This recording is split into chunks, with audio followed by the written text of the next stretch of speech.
Sir, Lok Sabha चुनाव को लेकर जिले में क्या है तैयारियां पुलिस की?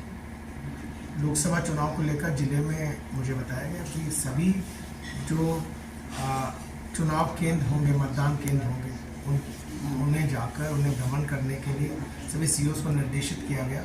इनमें से जो पिछली बार चुनाव के दौरान जिन जिन स्थानों पर इस प्रकार के केंद्र बनाए गए थे, उन सभी स्थानों पर क्षेत्राधिकारियों और एसएचओ द्वारा भ्रमण कर लिया गया, जिससे ये देखा जा सके कि यहाँ किसी प्रकार के व्यवस्था में संशोधन की आवश्यकता तो नहीं है। साथ ही जहाँ जहाँ पर हमारी अलग अलग स्थानों से आने वाली फोर्स ठहरेगी, क्योंकि पुलिस फोर्स को ठहराने के लिए, पैरामिलिट्री फोर्सेस को ठहराने के लिए भी काफ़ी व्यवस्थाएं करनी पड़ती हैं। उसके लिए भी हमारे यहाँ के अधिकारियों द्वारा अभी से काफ़ी हद तक कार्य पूरा कर लिया गया है। उन जाकर भ्रमण करके, वार्ता करके उन सभी स्थानों को पुनः देख लिया गया है।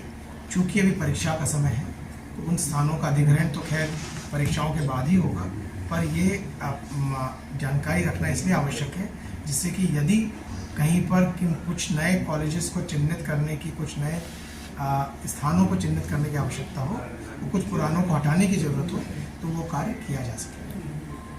अभी ये कार्य चल, जिन लोगों के द्वारा किसी भी प्रकार के परेशानी या कुछ असामाजिक तत्वों द्वारा यदि कोई कार्य इस प्रकार का किया गया हो जिससे कि इलेक्शन प्रतिकूल रूप से प्रभावित होते हो, और पूर्व में ऐसे लोगों के द्वारा किए गए कृत्य हमारे संज्ञान में आए हों, उन लोगों को दोबारा से देख लिया जाए आज की तारीख में उनकी क्या स्थिति है।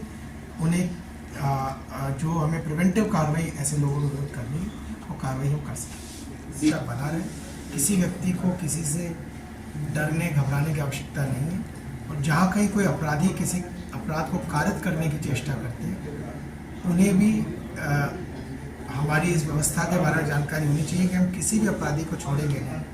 हमारे यहाँ घटती हुई प्रत्येक घटना के बारे में हमारे कमांड कंट्रोल सेंटर के माध्यम से हमें जानकारी भी होगी, अपराधियों के बारे में भी जानकारी होगी। और जैसा कि मुझे अभी पुलिस अधीक्षक ने बताया, पिछले दिनों में जो जो घटनाएं घटी हैं, उनका मुश्किल से 24 घंटे से 48 घंटे के बीच में उन्होंने प्रयास करके इन सभी ऑपरेशन त्रिनेत्र के कैमरों की सहायता लेकर भी उनका अनावरण किया है और अपराधियों की गिरफ्तारी सुनिश्चित की है। भविष्य में भी हम ऐसे ही करते रहेंगे। आपके निरीक्षण में सब कुछ आगे बिल मिला कि कुछ कामयाबी मिली? देखिए, हम जहाँ कहीं पर भी हैं, जो भी हमारा व्यवस्था है, उसमें बेहतरी की गुंजाइश हमेशा रहती है, और जहाँ जहाँ हमें और भी कार्य करने की आवश्यकता है उसके बारे में हमने चर्चा की।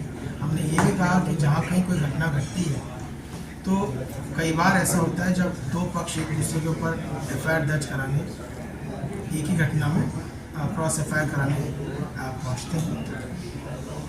हमने हमारे सभी पुलिस के जो थानाध्यक्ष और निरीक्षक हैं, उनको थानाध्यक्षों के माध्यम से बताने की चेष्टा की है कि हमें आक्रामक पक्ष को चिन्हित करना जरूरी है। वह व्यक्ति जिसकी वजह से घटनाक्रम उत्पन्न हुआ, जो घटना का कारक है, वो से चिन्हित करना जरूरी है। कई बार ऐसा होता है जब सेल्फ डिफेंस में आदमी अपने को बचाने के लिए अपने घर में बैठा हुआ शांति से कोई सामने आता है, सामने वाले को भी चोट लग जाती है। पर ये चोट यदि उसने स्वयं को बचाने में लगाई है, तो हमें ये घटना